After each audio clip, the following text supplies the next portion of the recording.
नमस्कार, मैं हूं विवेक और आज के इस वीडियो में हम लोग प्रेमचंद्र की कहानी बड़े भाई साहब पर संक्षिप्त चर्चा करने जा रहे हैं। यहाँ इस कहानी के अंदर, इस वीडियो के अंदर हम लोग इस कहानी का सारांश देखेंगे।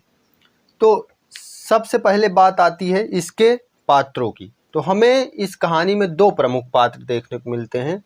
एक है बड़े भाई साहब और दूसरा है छोटा भाई। बड़े भाई साहब जो छोटे से 5 साल बड़े हैं, जिनकी उम्र 14 वर्ष है और छोटे से 3 दर्जे आगे हैं, अर्थात 3 क्लास आगे हैं। जल्दबाजी में काम करना उनको पसंद नहीं है, इसीलिए छोटा भाई एक बार उन पे तंज करता है कि जो मेरे बड़े भाई साहब हैं उनको कोई भी काम जल्दबाजी में करना पसंद नहीं है। कई बार तो एक दर्जा 2 या कभी कभी 3 साल पढ़ते हैं, क्योंकि उनका मानना है कि जब नींव मजबूत होगी तभी जो है क्या होगा, उस पर मकान अच्छा बनाया जा सकता है। और वो कोई अपने खुशी से नहीं पढ़ते 2-3 साल एक क्लास में, वह बार बार फेल हो जाते हैं। और दूसरा पात्र जो कि छोटा भाई है, इसी के माध्यम से कथा कही गई है इस कहानी की, और इसकी उम्र अभी 9 साल है। बड़ों का घर के छोटे सदस्यों पर एकाधिकार, उनकी छोटे भाई के प्रति जिम्मेदारी को दिखाने का प्रयास प्रेमचंद ने यहाँ इस कहानी में किया है।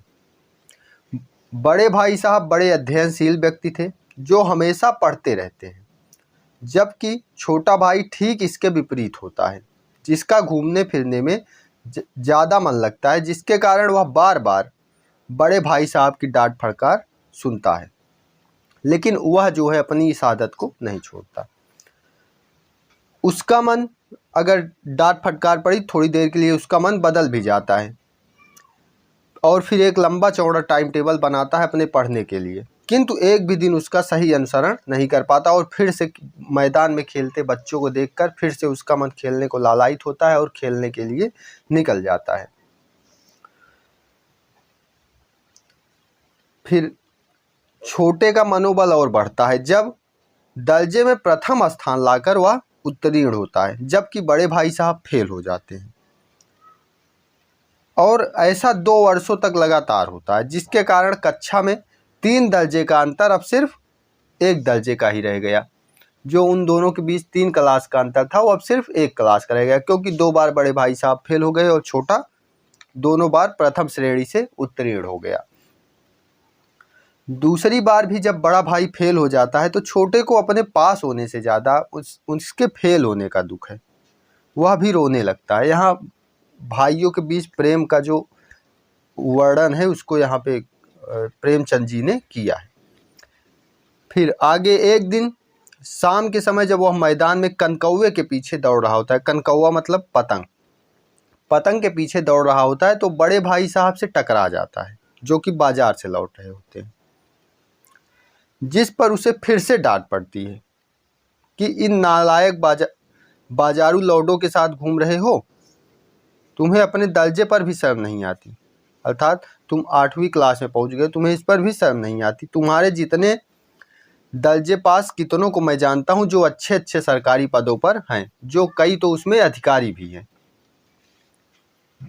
आगे बड़े भाई साहब समझाते हैं उसको कि ये मत समझना कि मेरे बराबर दर्जे में आने वाले हो तो तुम्हें डांटने का मेरा अधिकार खत्म हो गया, यह हमेशा था और रहेगा। क्यों रहेगा? क्योंकि मैं तुमसे 5 साल बड़ा हूँ और इसको जो है ईश्वर भी चाहकर मुझसे नहीं छीन सकता। हम दोनों कितना भी पढ़ लें, आगे बड़े भाई साहब उसको समझाते हैं। जब वह कनकौवा उड़ाते हुए पकड़ते हुए पकड़ा जाता है तो समझाते हैं कि हम दोनों कितना भी पढ़ लें, कितनी भी डिग्रियां ले लें, लेकिन अनुभव हमेशा अपने बड़ों से कम ही रहेगा। जो हमारे माता पिता हैं उनसे कम ही अनुभव हमारे पास हमेशा रहेगा। और स्कूल के मास्टर की, प्रिंसिपल का उदाहरण देकर समझाता है कि वो कैम्ब्रिज यूनिवर्सिटी से जो है डिग्री ले चुके हैं, लेकिन अनुभव के मामले में अपनी माताजी से पीछे ही रह जाते हैं। घर चलाने का काम उनकी माताजी ही करती हैं। फिर उसके बाद आगे आते हैं तो आगे और समझाते हुए कहते हैं कि मेरा भी मन करता है खेलने कूदने का, मस्ती करने का, लेकिन अब मैं भी यही करने लग जाऊं तो तुम्हारी जिम्मेदारी कौन लेगा, तुम्हें कौन सही राह दिखाएगा। और तभी एक कनकौआ अर्थात पतंग छूटकर बड़े भाई साहब के ऊपर से गुजरा। उन्होंने उछलकर उसे पकड़ लिया और हॉस्टल की तरफ दौड़े। छोटा भाई उनके पीछे पीछे दौड़ रहा था और यहीं पर हमारी कहानी खत्म हो जाती है। तो ये रहा इस कहानी का सारांश। आशा है कि आपके लिए हेल्पफुल रहेगा, आपके क्लास 10th के एग्ज़ाम के लिए भी यह हेल्पफुल रहेगा। मिलते हैं फिर किसी और वीडियो में। अगर वीडियो पसंद आता है तो लाइक करिएगा, कमेंट करिएगा एंड सब्सक्राइब करिएगा। मिलते हैं फिर अगले वीडियो में, तब तक के लिए धन्यवाद।